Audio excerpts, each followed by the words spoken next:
Yeah. Yeah, things have changed a little bit since we last did this, Tony, but it's not quite as formal as it used to be. So just because, well, we're busy now and we don't have the fucking time. That's what it really boils That's down great to. to hear that you are, though. Yeah, no, it's.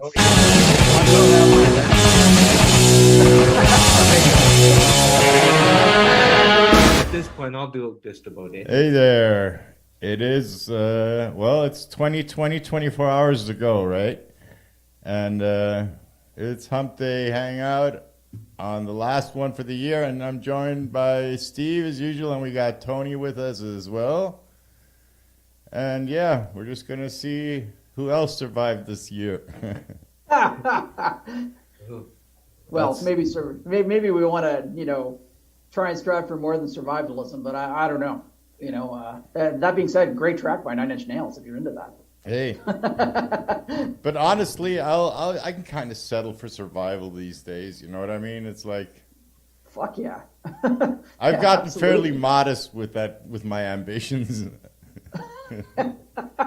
Yeah, you definitely have to, certainly lower your expectations, as I think we all have this past year. That's for sure. So. Yeah, but I have had a few interesting learning opportunities this year, as they say. And you know what I really, really love about 2020? It made all of the morons blow their cover. All of the idiots came out of the woodwork and revealed themselves, Is that why we're on the show, Chris? Well, I'll leave that for you to figure out. Yeah. Is this like some sort of rhetorical question I just don't get? It's like, well, if you don't get the question, then you might be part of the problem kind of situation. Yeah, exactly. What kind of mindfuck are you doing here? Yeah. It's working. Yeah, it is. clearly. Wait a second. So that I know. That's why you're saying that because you want me to think that I'm thinking that you're thinking, and Exactly. yeah. See, when in reality I'm completely straightforward. It's just the delivery makes everybody crazy and expecting some kind of subterfuge and going on, but there's just nothing there. No. Yeah. It's never really worth the effort to try and take people out. No, honestly, and I'm too forgetful to remember who I told what story to get them to think what, to keep track of all that shit. That takes a lot of work. And I just don't have the time or the nerve for it, It's like, I got one story and that's the one, that I stick to, and that's easy to remember because that's what happened to me, right? So, Ladies and gentlemen, AV dementia. yeah, right? Hey, come on, 35 years or more of touring don't do any damage.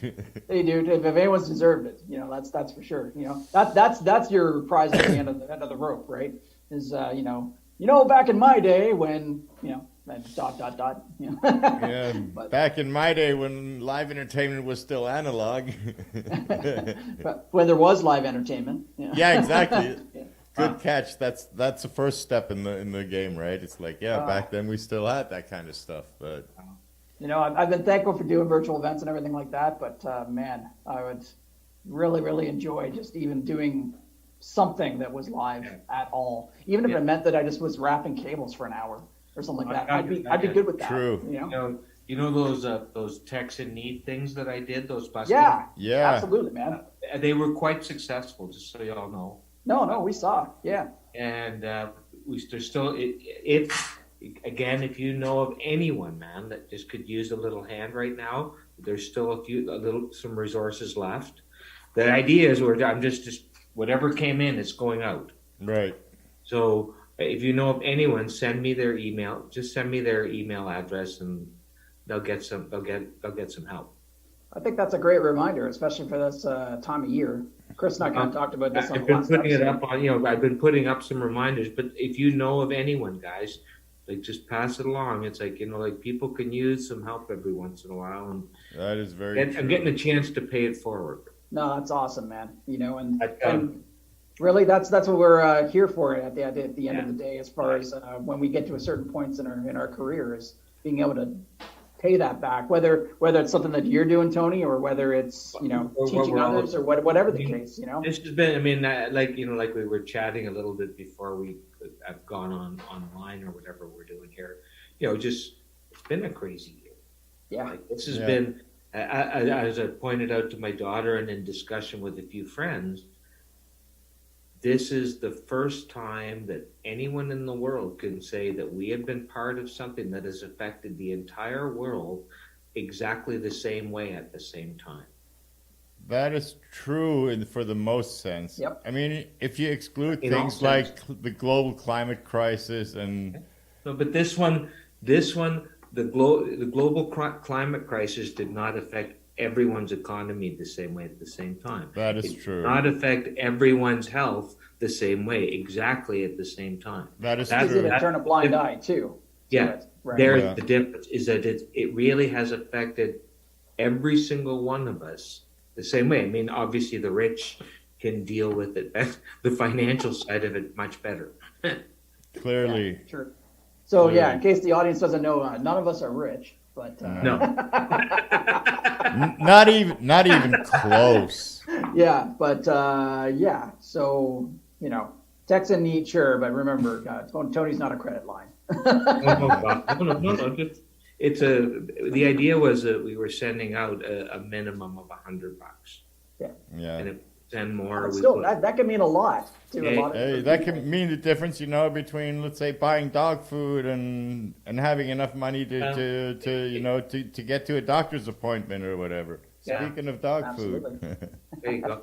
But like all the other things, though, it's just like we were chatting. It's like the thing of it's pushed like this whole since the whole thing started. We were chatting. Yeah, so I've done upgrading courses, taking some courses, looked at some production courses for video and stuff like that. What's available, to see, because obviously everybody has had to adapt.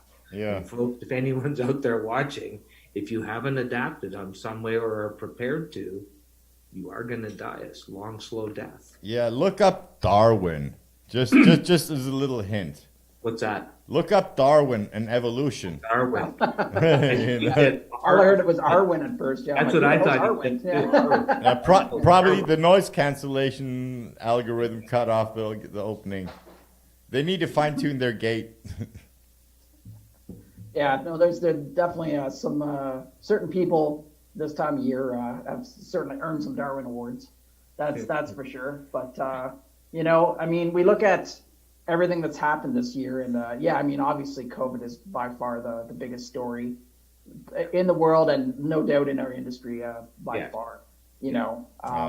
But I think it would be a little bit remiss if we didn't focus on a few other things though too, because it has been a really busy year, and I've been kind of thinking about this too. And when I look back, and I think for some of the things that we have seen and everything like that, like, not are we any better off or are other people better off, but has anything really changed?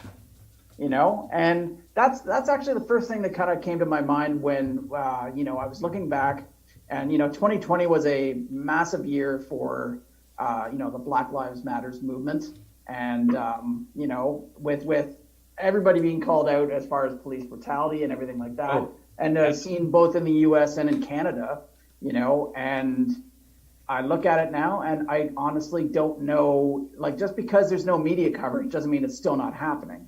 You know what I mean? So I honestly don't know if things have really changed any better, despite what everyone's been fighting for. What are your comments on that, guys?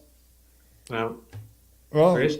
I was going to say, for the most part, we'll just have to wait and see long-term if there's any long-term actual changes. Because it's always easy to have a whole bunch of people, in the short term, make big talk and promise and grand gestures that at the end just kind of trickle out and nothing actually happens. They impact no real change. And sometimes, there is like these subtle little changes that take a while to kind of to manifest themselves in the general consciousness, I guess you would say. So you think it's too early to tell then at this point? Well, I would say it's definitely too early to make an accurate prediction. I would say it's never too early to observe certain trends. Yeah. You know, you can, I mean, it's obvious, you know, if let's say you're a marketing guy and you make a pair of shoes in green and you make a pair of shoes in red, and the red ones are sold out the first weekend while the green ones are filling the shelves, then I think it's a fair assumption to say, you know, that the red ones are more popular than the green ones. Right? But little do you know that all those red ones were all bought by, I don't know, a bunch of sailors from a aircraft carrier that was harbored outside of the town right now. And after they shipped out, you know, the average woman of the town went and bought the green shoes. Who knows, you know? So trends can be predicted, but they don't necessarily mean any long-term implications. They're just... I was just hoping to see some a little bit more follow through, I guess. Not just in the actions that should be taken, but just in the media coverage too, rather than only focusing on, you know, people being shot and you know, cops being fired or being brought to justice and stuff like that. Which we all know hasn't been nearly enough at this point. Well, you know, the thing is, there definitely has been a shift of public awareness of and how people consume media, and let's say the more cognitively gifted among us, you know, are fully able to comprehend, you know, that there is a little more diligence required with dealing with media, and because not all media is journalism. You know, that's kind of the thing that people have to understand. And I think that's a big point just for this year alone. Yeah.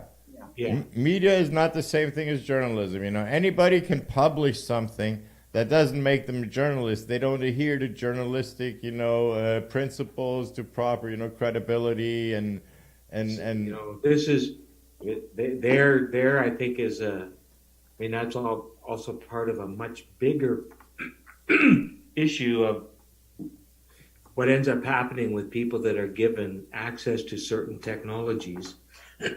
Well, in music, the same thing happens too, right? Because no one should be denied access to any of it.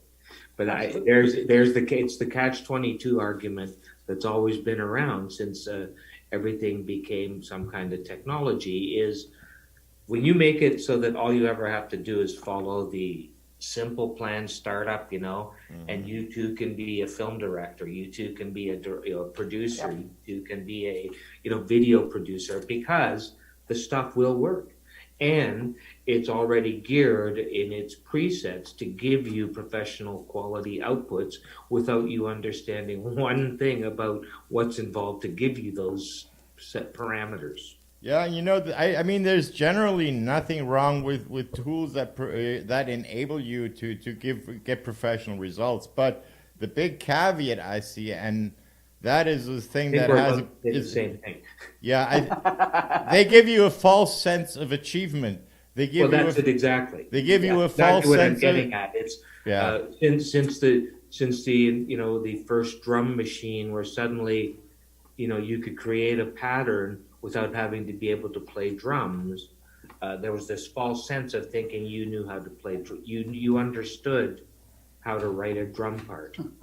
Yeah, don't even get me started on that. You're talking to two drummers right here too, right? Yeah. Where I see all this is cascaded into what's now happening with the fact that you can go out now and forget the fact like I'm blown away, like you said, once starting to look into some video, you know, side of what's happening, and because of Andy Stinton's a good friend of mine, so you know, just with the keeping up sort of with the Joneses.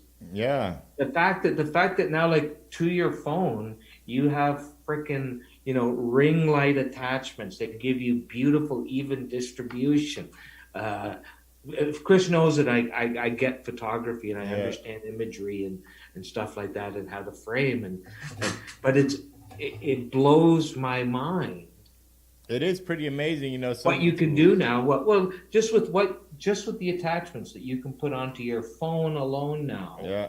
You know, whether it's clip-on lenses or those, like I said, ring lighting to give you beautiful, even distribution. Yeah. And things like that. It's crazy, and it some of the stuff costs they you, you know, at the most a couple of $100.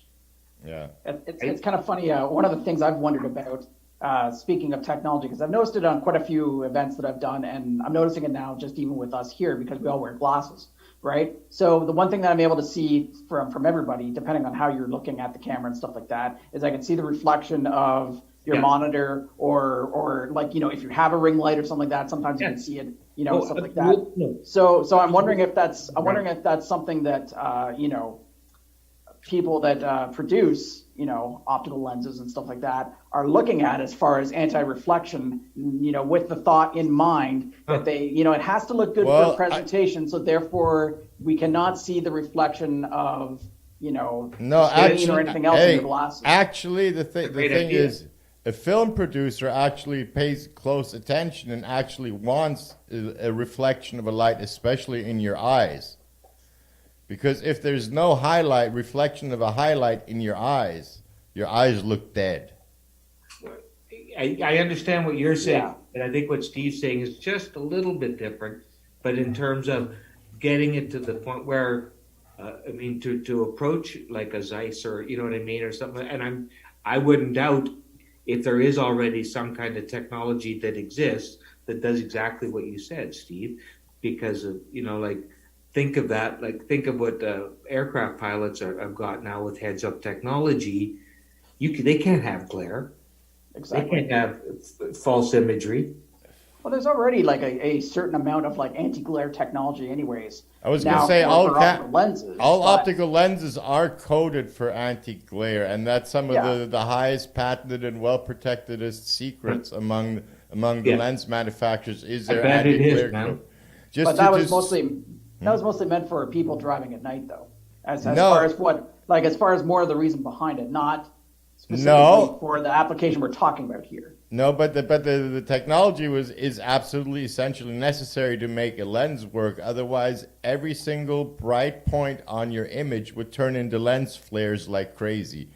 Because that's what creates lens flares is light bouncing back and forth between the glass in the lens. That's what creates a lens flare. And if you don't have a way to coat those lenses to reduce that or to minimize it, then pretty much every bit of light will produce those, not just the super bright ones that are too bright for the coating to absorb. Well, that's always the thing, we're getting a bit off topic. Yeah, no, but hey, there is no real topic on it tonight. We're just hanging out. What? Yeah, there's no script. We're off the books. Oh my God. Oh no. There is no order. There is. I didn't send that to you, and I didn't bother to write it. I need papers to throw on the floor. Well, hey Tony, why don't you tell us a little bit more about some of the courses and stuff like that you've taken in the time that you've been off? Just to kind of let everybody know, because there may be other people watching too here that. Maybe looking for good people like yourself. I don't mind. Sure. And what I'm going to just really say is, as I found out pretty much from the start when we went into lockdown and everything else in March, things come up. And I noticed that things that I used to get offers to, AES stuff and things like that, and other audio related and production, just because of lighting companies that were sending me stuff saying, oh, if you're interested in this, why don't you try this? We're offering an introductory free sort of thing. So then I started looking up courses and really found, I don't know how many others of you have, but almost anything you wanted to get a course on, someone was offering it for free now. So the first thing I did was I went and did all 3 levels of Dante certification. Nice. There's no time limit. They're very helpful. All of them are easily accessible.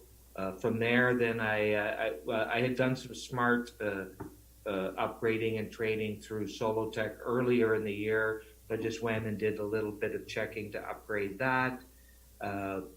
Through Solid State Logic offers some courses basically that you can take to learn their hardware software because of the understand their head amp setups, et cetera, how to program their consoles, and it's a certified course.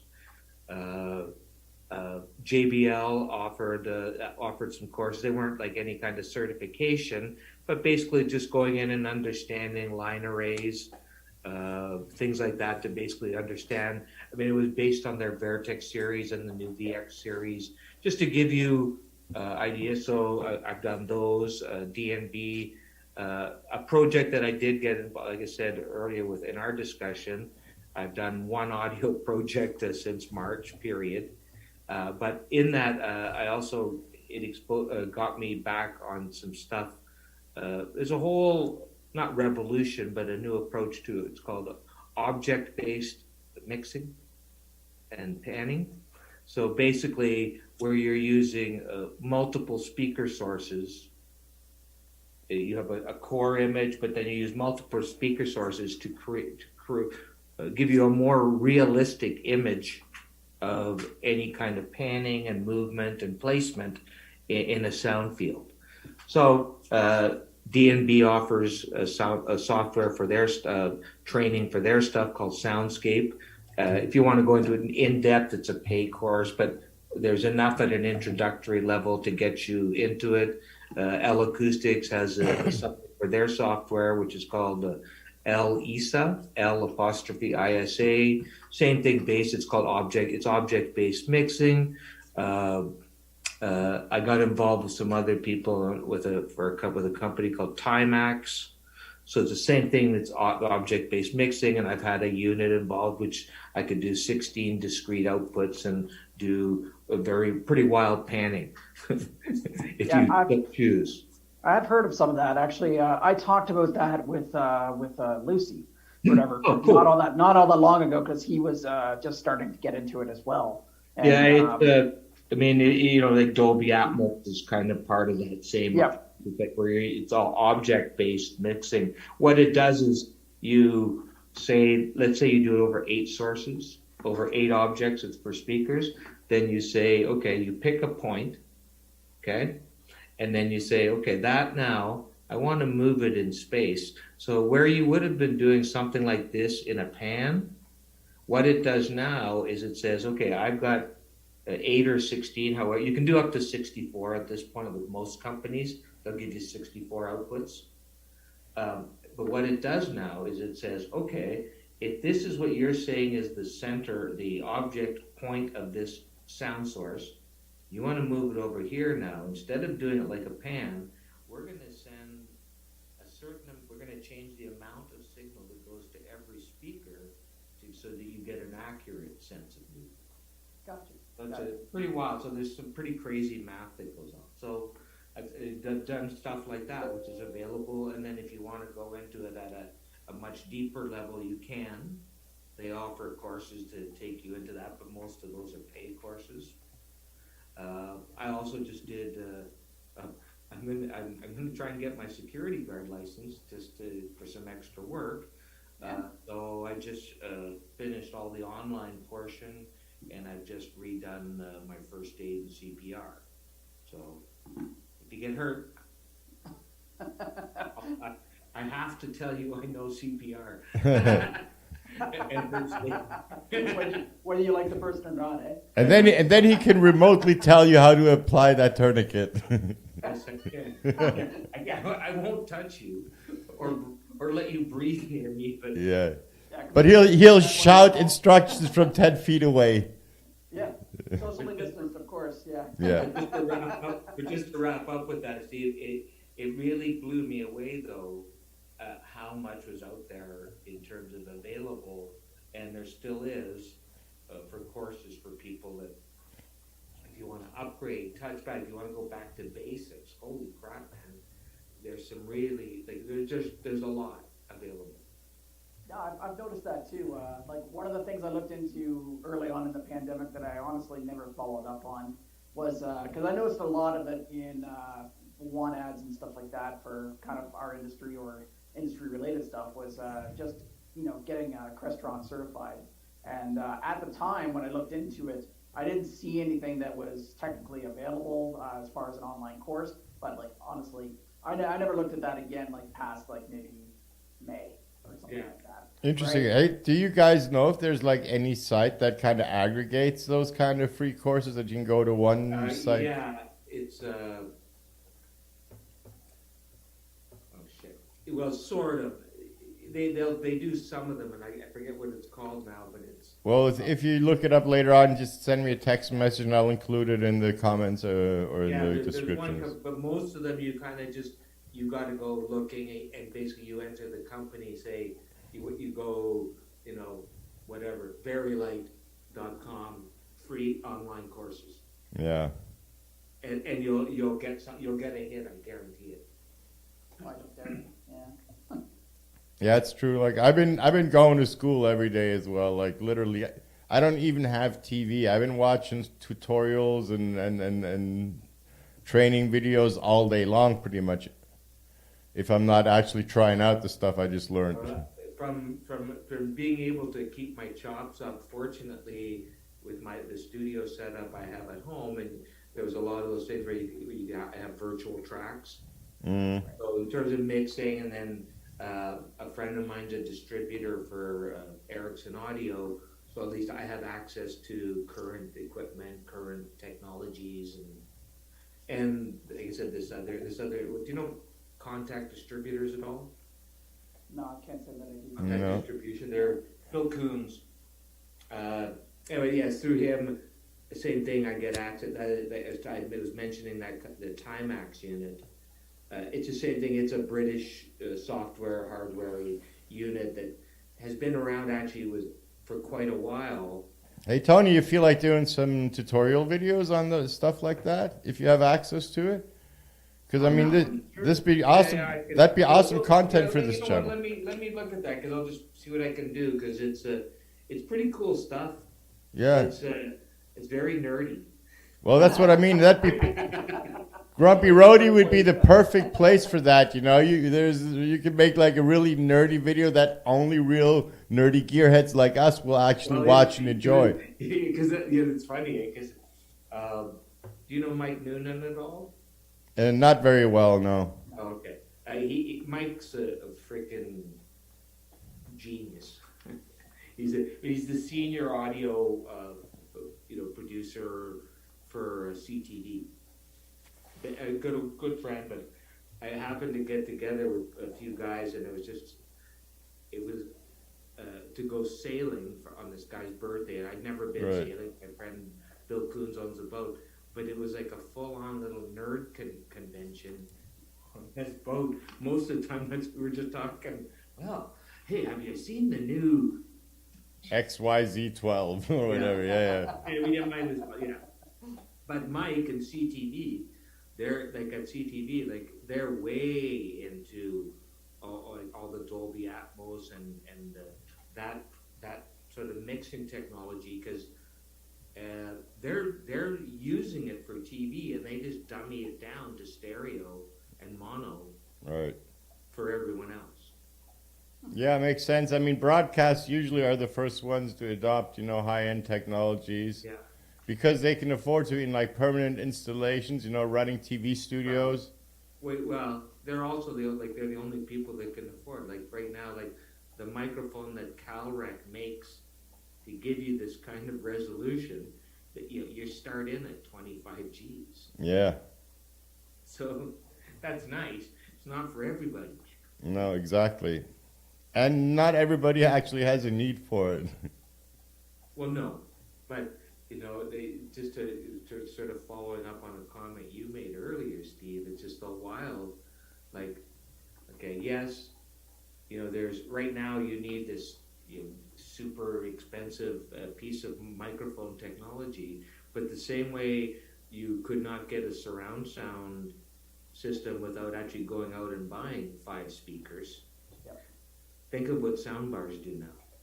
Oh yeah, no, that alone, as far as even just where we've come on the consumer end of things, Yes. is Yes. pretty amazing.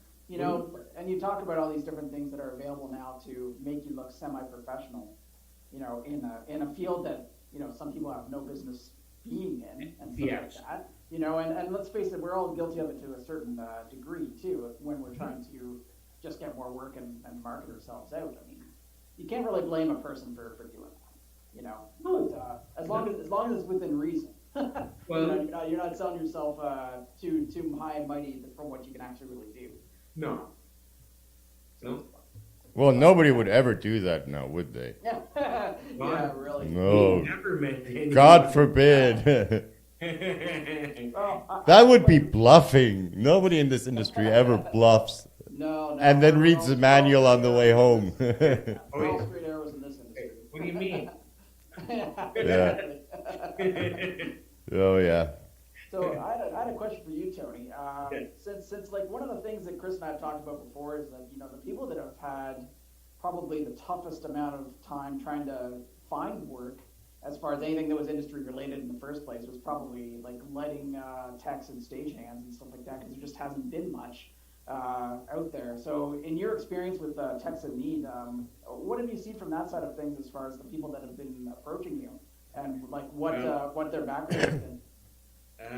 It's been pretty varied. Yeah. Now, yeah, it's just been varied.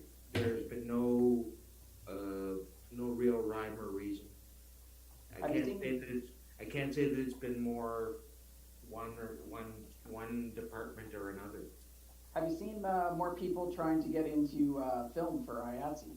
Because we've started to see some of that. Yeah, I definitely, through talking to some of my acquaintances and friends, I mean, definitely 873 has been been able to provide at least a little more work, and more people have been going there. But with the new lockdowns, even there, it doesn't matter. Yeah, no. As far as I know, with the new lockdowns, it's still not allowed at this point, right? So I mean. Now, I mean, I don't know what. It'd be interested actually to know what's happening at Vancouver and that kind of results as well. I do have a friend out there. He works a lot as a rep, and same thing. Really, eh? Yeah, from what I understand, it's nationwide right now. Basically, almost mirror image of what's going on here. There's because of the numbers. And my daughter does. She's been getting involved in the film industry in Montreal, and she was managing to keep some amount of work going, like on small projects, but it was at least some amount of work. But right now with the new lockdown again, it's like same thing there. It's just mainly because it's not that, and I'm sure it's probably the same, and maybe you've seen this. It's not for lack of the technicians. It's not for lack of gear. It's the fact that places like the prop houses aren't open. Yeah. You can't do any kind of catering. Getting service on even try getting book a Jenny on something right now and see if you can guarantee service. Anybody that's got one has got those ties tied up because they don't want them for a week. And so they're paying the crazy guarantees to keep they've got backup Jennies and things like that. And so the industry, I know that following some of the news, and so bear with me for a moment. I mean, and it's the same thing. It's like it's either feast or famine, because there's some seg pockets of the industry. Like if you're a crane operator right now, you're gold. If you're a truck, if you are a heavy truck like cement, because the construction industry, and a friend of ours, I don't know, do you know Gord Adams at all? Yeah, Yep. Gord, hell yeah. He just got his cement truck license. Oh, really? Awesome. So he's making 85 G's. Driving the truck. Driving Awesome. the cement. Yeah. Because they're going nonstop. Well, I know another guy. You probably know him too, Alex James. Yeah. Yeah. Who he basically got into construction, and mostly to do with heavy machinery and stuff like that. And I know that he's been pretty happy actually since he's made the move. I was going to say, he must be laughing these right about now. He's doing well from what I've seen of his posts and stuff like that. Good for him. Yeah, no, anybody that has those skills that are able to transfer over easily, it's a real godsend, that's for sure, because just not many of us have that alternative, Mm-hmm. So But, To make ends meet, I do interior house painting, and I've done a lot of construction work over the years, so I've been doing stuff like that. yeah, no, of course. I mean, And it's actually a good time for home renovations because not me. I mean, where I'm doing it for people for money. No, I understand that, but just people in general are renovating a lot right now because what else have they got to do, right? So That's why all the lumber yards most of them are sold out of pressure treated wood. well, yeah, it's just like the fad when the pandemic happened with baking and stuff like that too. That everything was out, and so yeah, renovations man, stores like Home Depot and all those other types of stores, they must be doing very well for themselves. They are. Well, they have to be. I know from my own experience moving back and forth and building new computer shelves and stuff. I had to go to the hardware store a couple of times and get creative, but hey, the result turned out much better. My setup is much more workable now than it used to be. Cool. Yeah. So, But once again, in that case, I'm kind of thankful. I can't say I've been to a hardware store recently since the lockdown and stuff like that. But as I remember the last time, it was just basically regulating how many people would be in the space, if I remember correctly. yeah, So, I mean, the one I go to, they did a few extra things like direct traffic, only one way with arrows, only one door for in, one for out, separated with plexiglass and stuff like that. But they did basically anything they could possibly do to make it safe for the customer within their means, Well, it's just smart. Yeah. yeah. It- I have to wonder, since Tony, you've done so many events and stuff like that around a lot of the lawn and the quays and stuff like that, and other music shops, throughout the GTA. You have to wonder, if you're not a Steve's Music or a Lawn and the Quay, are you actually going to be able to survive this pandemic? That I think is definitely a discussion that's come up by much smarter people than me for sure, but what's the line? What's the tipping point? Where's the what becomes what is the factor? Because there's so many businesses that they probably were making it through a first wave. Yeah. With thinking that it might extend only a little bit, but the second wave was the one I think. Well, anybody that didn't prepare for it was silly, I believe. Again, personal opinion only, because it was just because it was, to me, it was very obvious that it was going to happen. Yeah, I mean, it was obvious to anybody willing to look, basically. Yeah, when you saw that, basically the countries that did shut down and they did, the results were there. In countries like ours where some sort of did and most didn't. I gotta say, that's the one thing I don't understand is Yes. a lot of people's attitudes towards the lockdowns and stuff like that in this country and many others too, right? This whole "you're taking my freedom away" mentality. I don't understand where that comes from when it's supposed to be done for the general safety of the public. That's exactly what I was getting at. Yeah, I don't know. Is it? It can't just be me. I know that. Oh, no. That's wondering about this, and I get that. Sure, lockdowns are a pain in the ass and they're a bitch and everything like that. But for fuck's sakes, it's between that and you either possibly spreading a disease that could, possibly, really damage someone you love, or yourself for that matter. Dude, it's to be able to figure that out. Everybody knows that because the principle of trading liberty for safety is as old as humanity. Basically, as soon as you decide to spend the night in a cave to get away from the storm, you're trading your liberty of movement for the safety of the cave. So it's a very, very basic survival instinct move to sacrifice a bit of your freedom in exchange for safety. People have been doing it forever. Whether you pledge your allegiance to some feudal lord or some royalty or some some deity or whatever, you know. You're always you're always voluntarily taking on, I might add, restrictions in exchange for a certain level of safety and security. That's what society is, you know. That's a basic principle of society. My freedom ends where yours begins. I think where the real turn of events has happened, you know, if you look at other, you know, pandemic. Yeah. You know, don't worry, give it a second or two. I'm sure it'll probably be. It says reconnection successful. Interesting. Yeah, I'm just refreshing my page now. But yeah, like, and the other part, it seems that we're back up now. So yeah. The other part with that is, I don't know if you guys have noticed too, but it seems to be very specific groups that have been targeting this whole loss of freedom thing.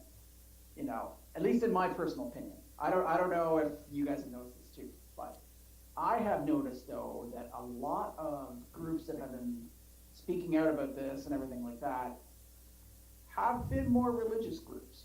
And I don't know if that's a coincidence or what that is or anything like that. And I'm not saying that, you know, that's either good or bad or anything, but I find it very interesting, you know, almost to possibly interpret it as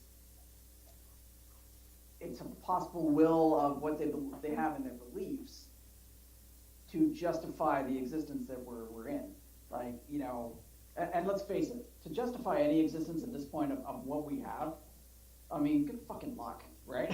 Like, yeah. You know, come on, right? Like, I don't think anybody.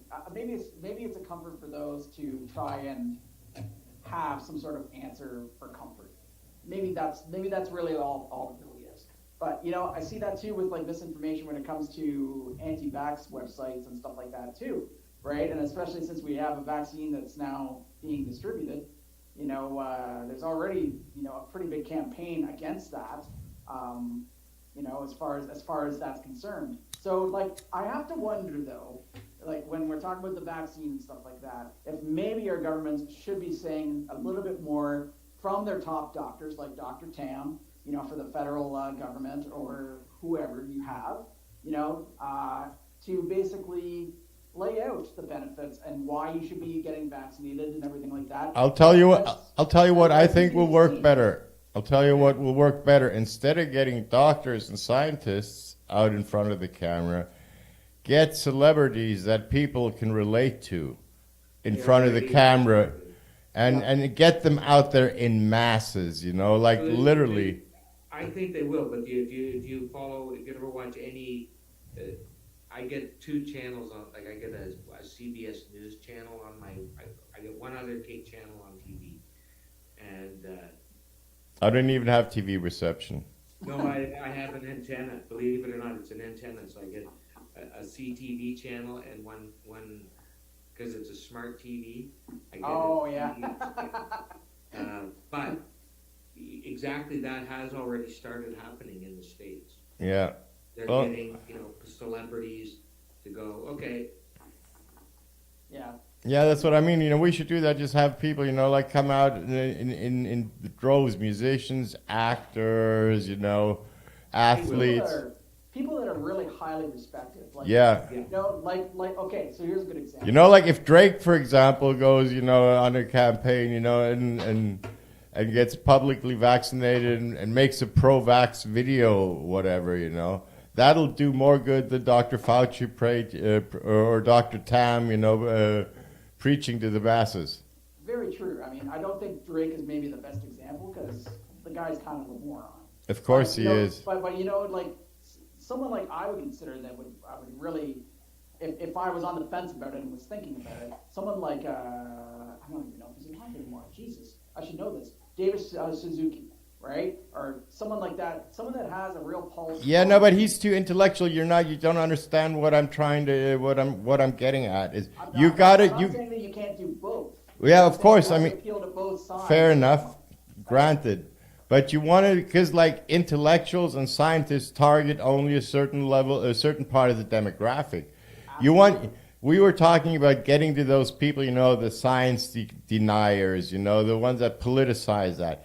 get people that they listen to that they don't perceive as part of that science slash politics swamp, as they probably would call it. You know what I mean? Get somebody. Of Schitt's Creek or something like that. Get fascinated. yeah, exactly, or you know, TV show or another popular movie. Or, yeah, or their favorite YouTube influencers. You know, they're cake pop stars. You know, they're.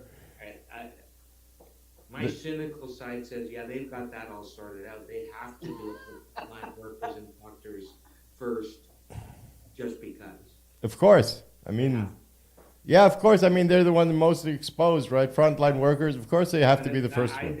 I think exactly what you said will happen, and is not like far off because, especially from the U.S., they're the people that invented the media as you know, buy this. Well, technically, they didn't really invent it, but they definitely perfected its use as a tool of mass brainwashing. Just advertising alone. I mean, they've mastered that craft decades ago. Yeah. You know? Yeah. And I mean, who has not sat through one of those commercials? You know, when you did watch live TV. Yeah. You know, Speaking of live TV, quick trivia question. Okay. Who is responsible for the first live television sports broadcast in history? Which event was that? I'm going to guess the 1936 Olympics. 32. They were 1932, actually, I believe. Oh, was it 32 in Berlin? 32 in Berlin. Okay, that's what I mean to say. That's what I was going to say, too. The Berlin Olympics. Are we ready? Yep, that is correct. Oh, shit, that was a good guess. Yeah, I mean, it was 1932, not 1936, but otherwise you got it right. Yeah, one of the other things I've been doing during this pandemic is watching Jeopardy. I don't think I'm getting any smarter from it, but I'm still watching it. Well, the thing is, you can't really tell an American TV producer that the Nazis invented broadcast TV, right? That doesn't go over well with Americans. Of course, right? And, you know, but let's face it, like, when you look back at the world, you know, Second World War and the First World War too, despite, you know, the general evilness of, you know, the empires and all that kind of stuff, take away all that for just a second, okay? Just take all that away and look at the things that got developed from different countries throughout that time period. I think if you look back, I mean, I know, Chris, obviously, with your German heritage, you get this, right? But if other people were to look back, I think they'd be very amazed to see where different things actually came from. Yeah. You know? Well, people, you know, especially some countries tend to kind of only focus on their national achievements and what they did in history and kind of wash over what everybody else contributed. You know, and I mean, I understand, you know, that there needs to be a certain emphasis on the stuff closer to home, your national concerns. You know, obviously you cover those deeper than you do global concerns. But at some point, you know, if your bias is shifted too much to your national concerns, that people don't understand what your nation is in context to the rest of the world. You know, if you lose sight of that, you know, if you don't have anybody else to compare yourself to, it's easy to start thinking you're the best thing ever.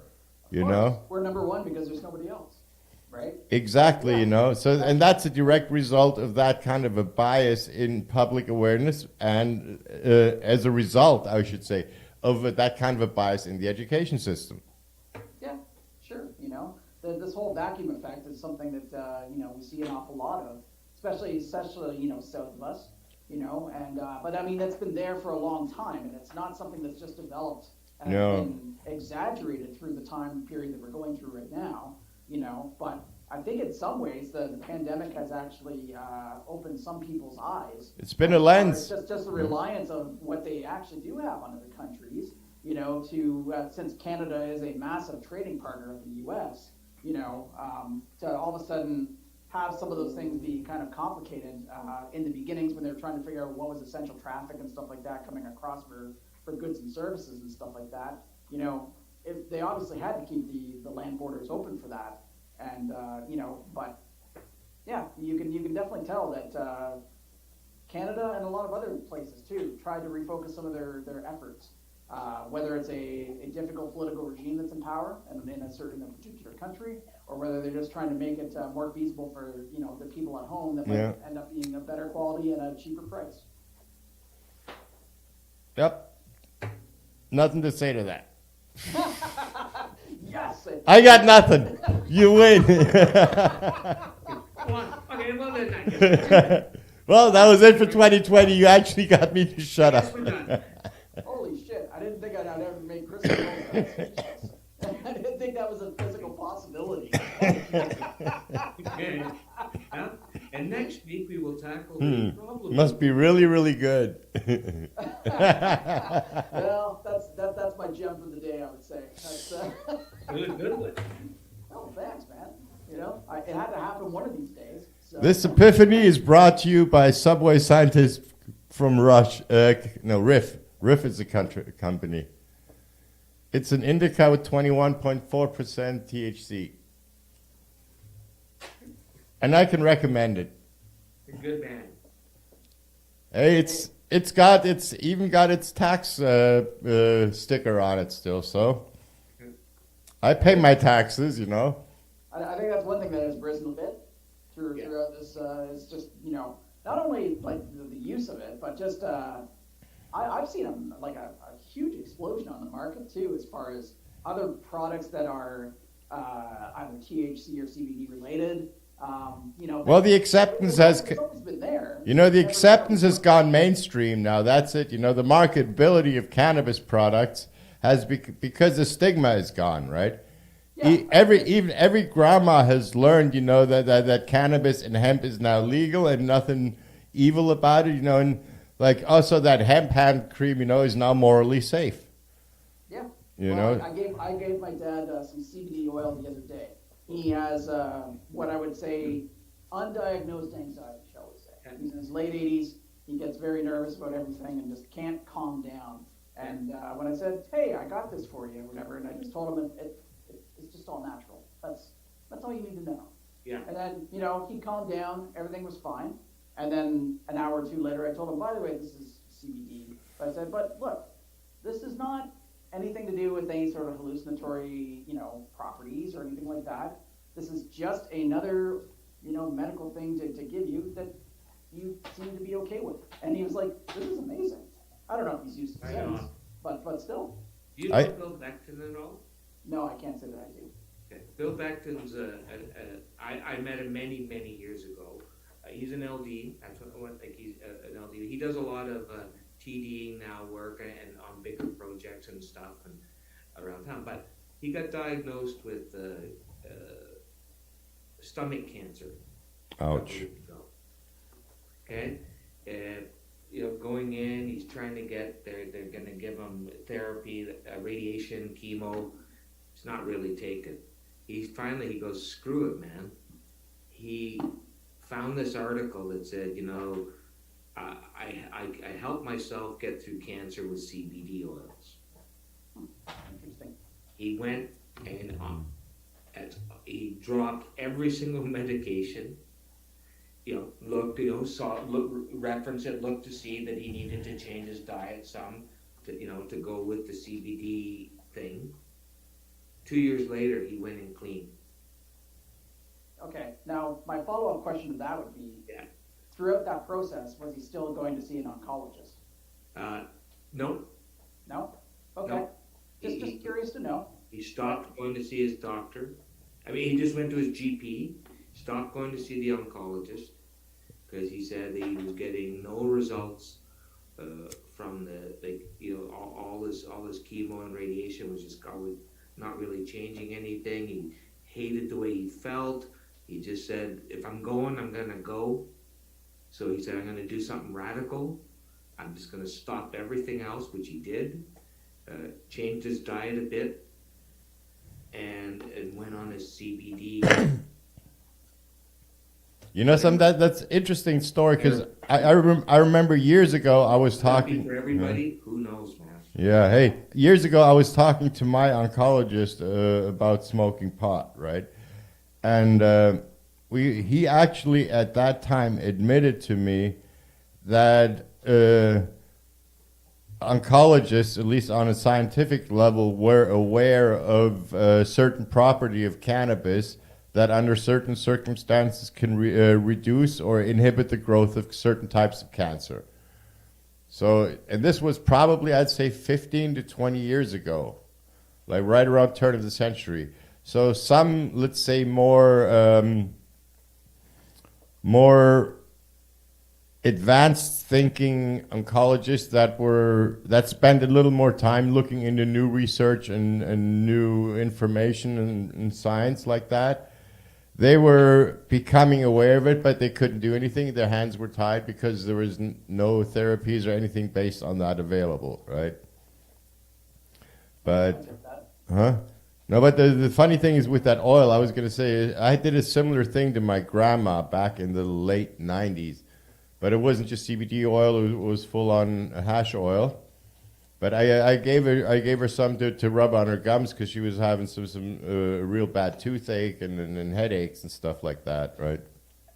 And I basically told her it's a herbal oil. It's an all natural herbal oil, right? Just try it, you know. And she tried it, and it immediately helped her. You know, her pounding headache that was radiating up from her jaw and whatever. Went away, her toothache went away, and she was immediately much happier person, you know. That's good. And when I told her basically we're all much happier when we're pain free. Right? Go figure. No, but also what this oncologist, that's what I almost forgot to mention, which was the point that I was actually trying to make.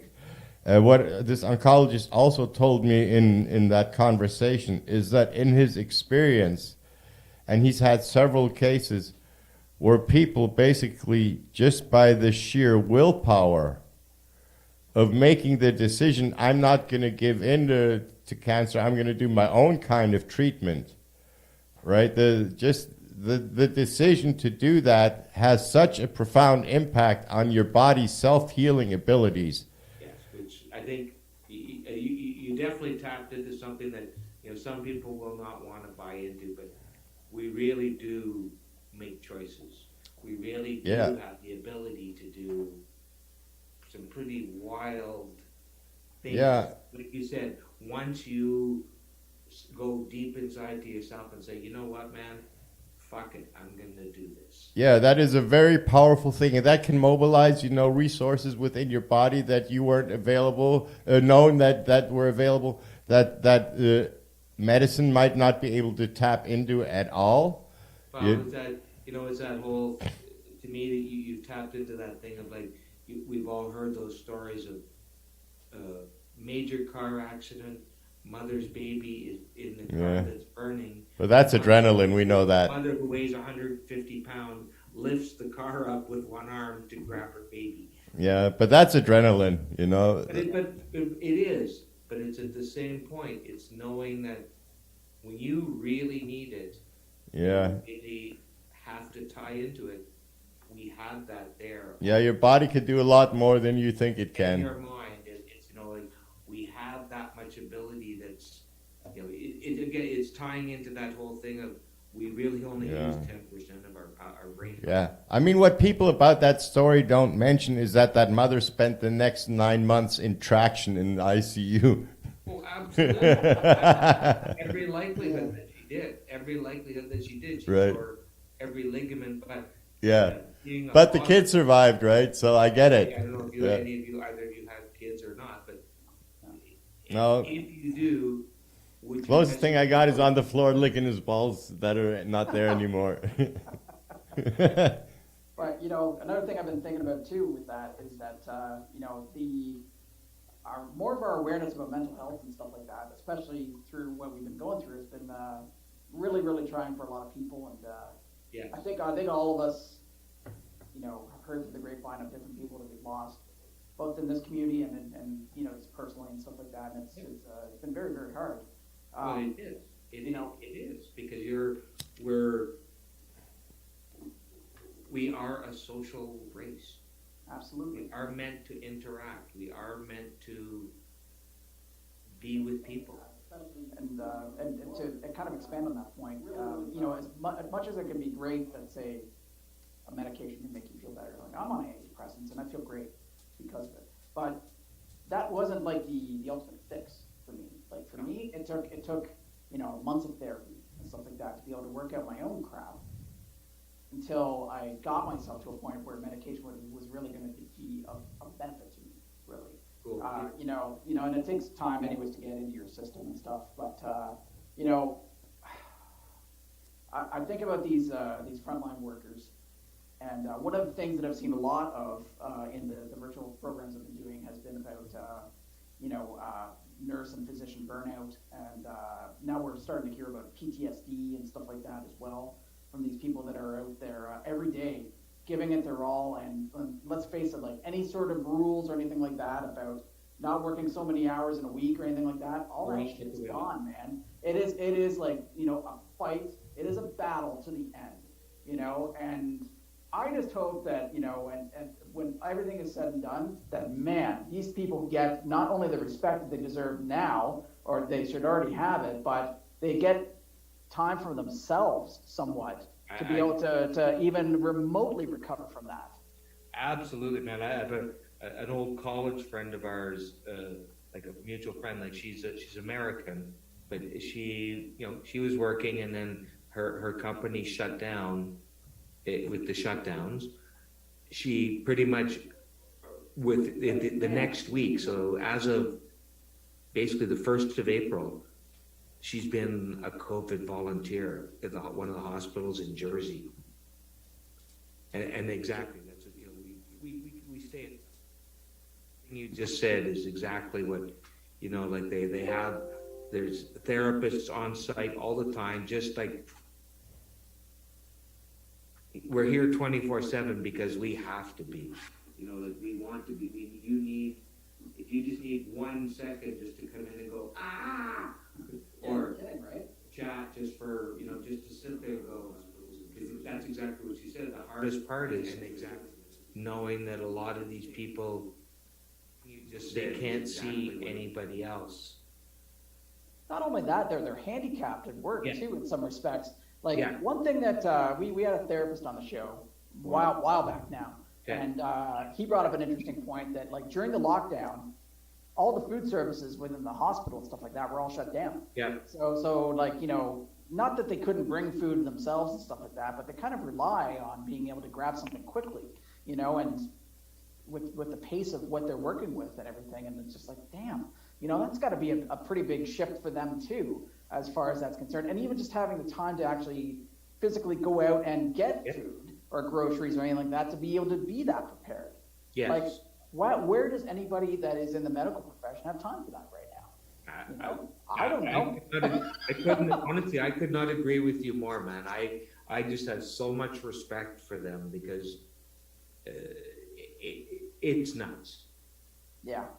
They always deserve the respect, but Jesus, if people don't have respect for that community now, and remember too, like the thing that will piss me off, and probably you guys too, is the last thing you want to hear is someone say, "Oh yeah, they did a great job, but this lockdown's really bumming me out" or anything like that. It's like, are you fucking kidding me? Like, are you kidding me right now? Yeah. Like, Every once in a while, I have to give my daughter she's generally pretty good, but every once in a while she kind of, it's just so frustrating. I go, time out. Reality check. The frontline workers are the soldiers in this war. Absolutely, man. And that's exactly what No this doubt. is. Even though there's no guns involved or anything like that, it is a war and should be, they deserve the commendation of someone who's fought a war. Yeah. I will be right with you signing any kind of petition, any kind of thing that says they deserve whatever they frickin' want after. I agree. Yeah. So as far as I'm concerned, people of the year are definitely the healthcare community. Hands down, And let's face it, without them, yes, Chris, and without them, Absolute. let's face it, guys, we're never going to get back to a live industry without them. No. I was just going to say exactly that. Like, no one's going to get back to any kind of normalcy in terms of In terms of the kind of events that we do, and not just us, but many people that are involved, events that are things that involve people gathering. You know, like you brought up much earlier in our discussion, just the question of things that we're seeing changing and modifying. I mean, I've heard it all. Many companies right now are actually enjoying the fact that their employees can work from home, and they are, because to many companies, they're saving the footprint rent. Oh, of course, there's a huge trend in real estate. Office buildings are like empty right now because all the You can get right now. You can go back to those, where they're giving you retail space for $1 a foot.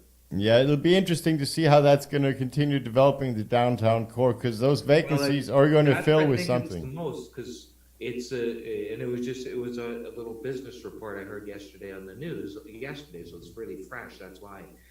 Just the fact that it's quite a high percentage, Chris, exactly of that they're predicting that, like a lot of banks, they don't need their employees in a building. Yeah. Yeah, no, absolutely. They just need them to come in every once in a while to check in at a terminal.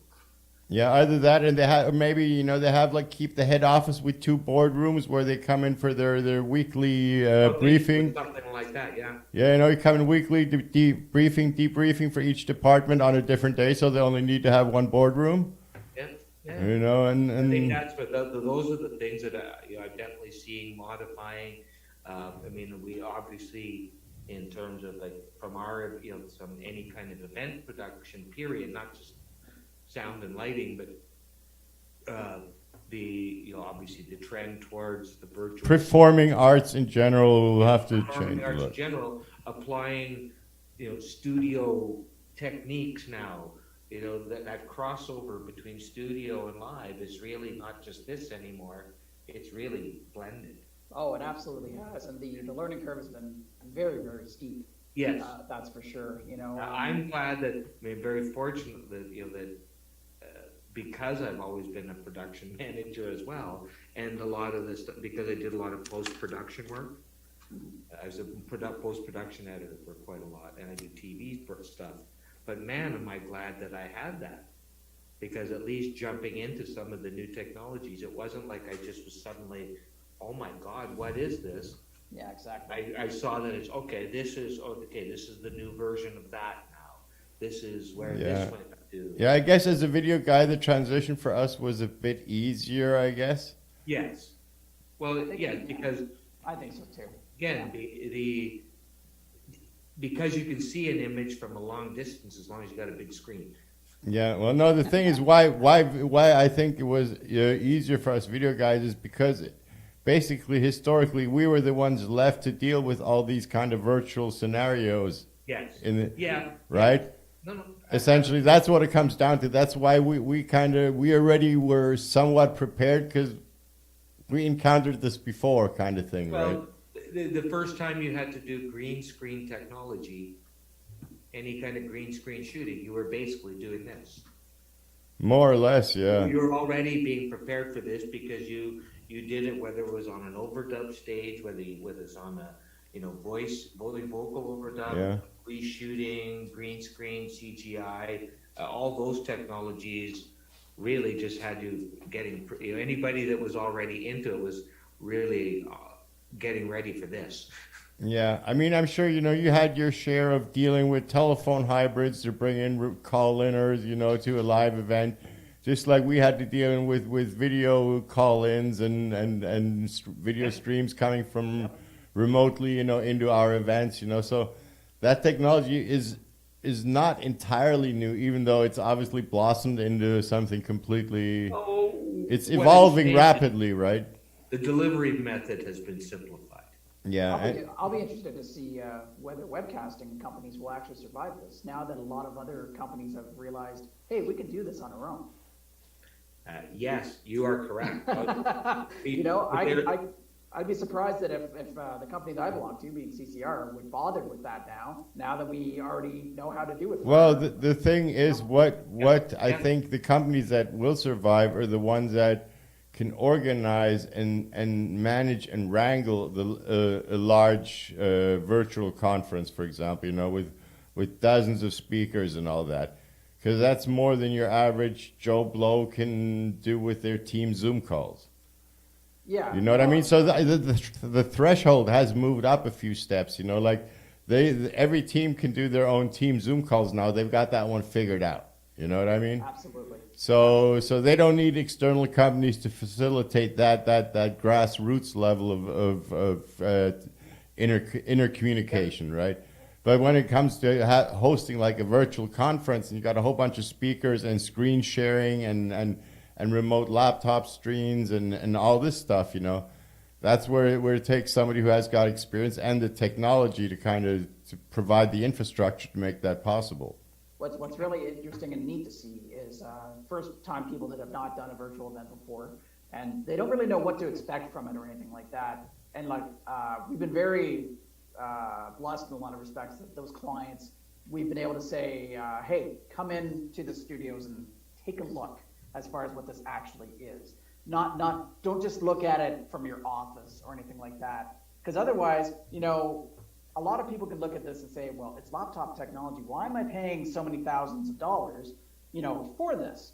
And of course they're going to say that, yeah. Yeah, of course, right? And then you come in and see it, and everyone's been like, holy shit, I had no idea what was really involved with this to make this a thing, and then when they see what the final product is and everything like that, they're like, 9 times out of 10, the answer has been, hey, how'd your event go? And they're like, it's better than I ever could have imagined.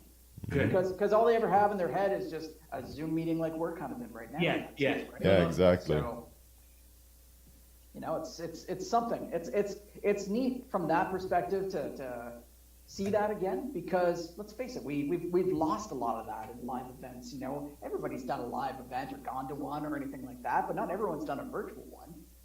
And so to kind of see some of that renewed excitement from the client end is really gratifying, at least for me it is. So yeah, I agree. No, it is. So when you see anything like that kind of technology work, it's very gratifying. And when you see a client that realizes that, okay, you know what, it isn't actually as expensive as it's expensive, but it's not as expensive as they thought it was going to be to get those results.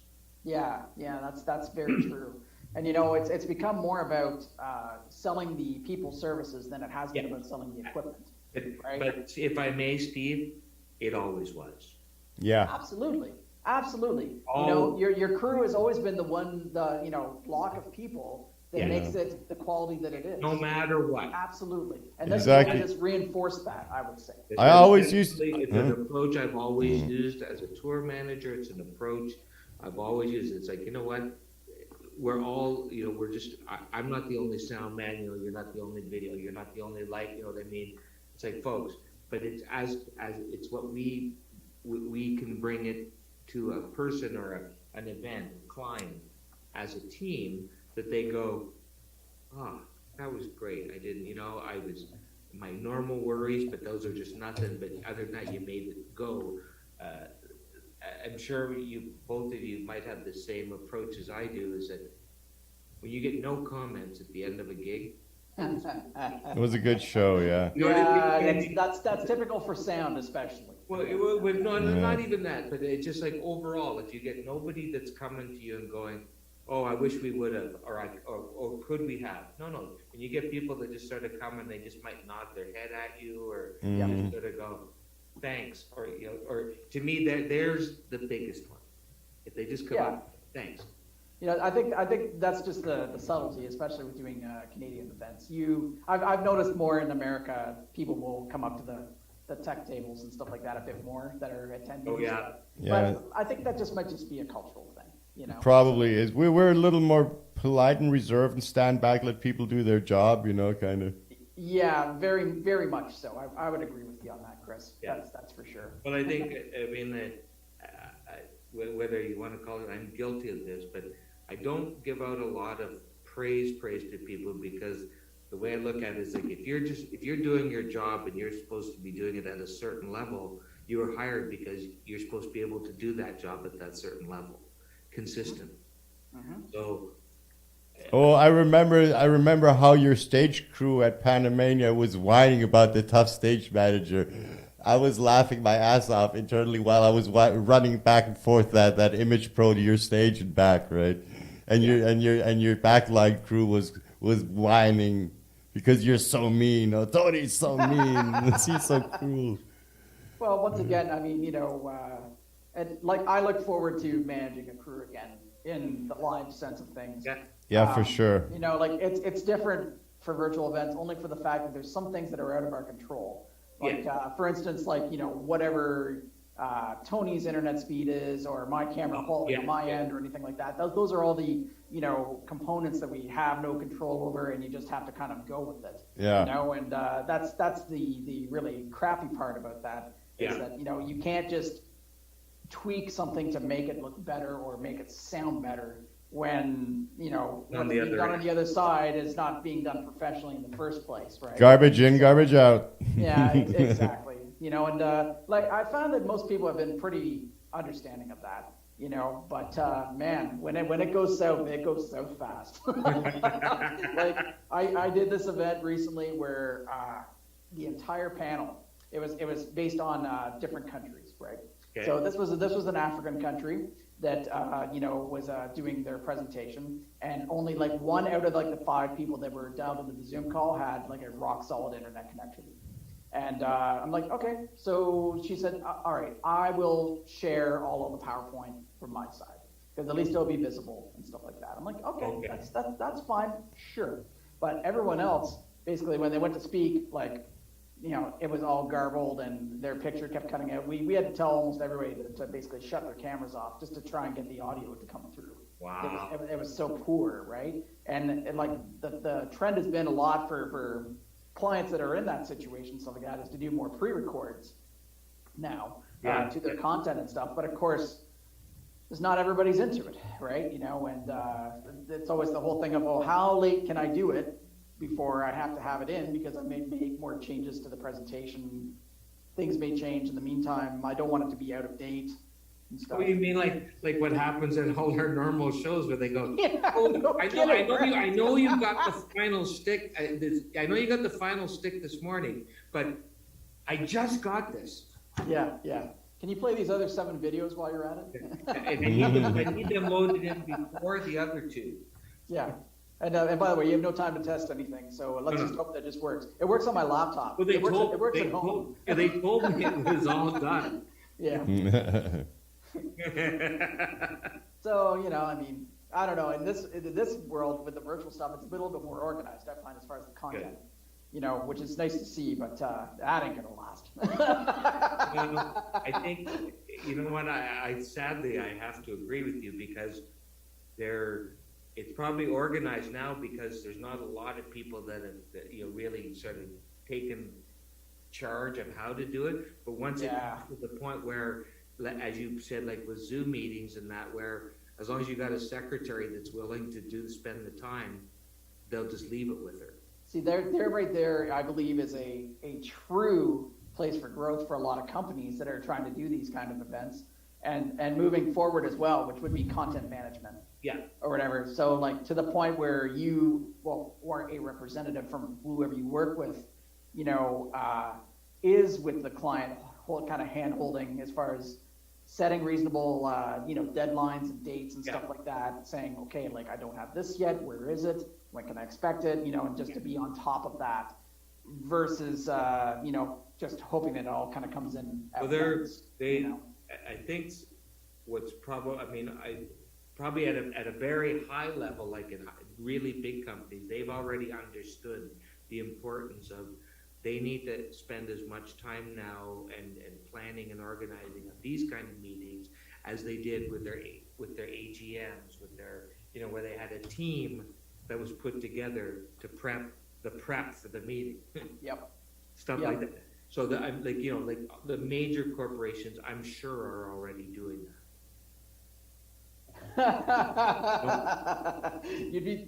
You're right. But you'd be surprised. Oh no, I'm not. No, I'm never surprised at this kind of stuff. Yeah, stuff I've done where you go, You guys are doing this at the most schlock level you could. You know, and there is a lot of that, and sometimes I'll just take as a quick conversation in the planning process of things to say, what if we do it this way? You know, and then all of a sudden they see the result from it, they're like, oh, I didn't know it could be done that way. And, you know, but that's kind of the responsibility of any, you know, supplier or anything like that is to, you know, advise your client on said procedures like that, you know, to get them. How to get to the same result more efficiently. Absolutely. And make it, and if it looks more professional in the end, then who's going to notice? It's to everybody's benefit, and then you get the return point. Yeah, absolutely. Absolutely. Yeah. So,